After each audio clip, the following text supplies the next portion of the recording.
अपना ननदों के शौक से बोलौने राजा जी।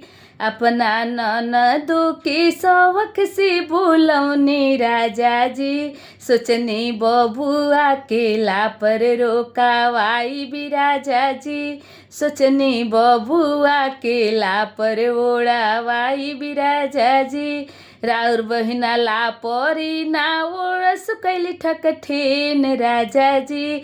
ननदो लापरी ना ओढ़स कैली ठकठेन राजा जी। उजे मांगे लगली गालावा के चैन राजा जी। उजे मांगे लगली गालावा के चैन राजा जी। रौरा जानतानी सोना बड़ी महंगा राजा जी।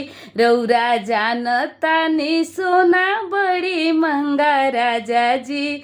अपना दीदी के दीना समझाई राजा जी। अपना बहिनी के दीना समझाई राजा जी।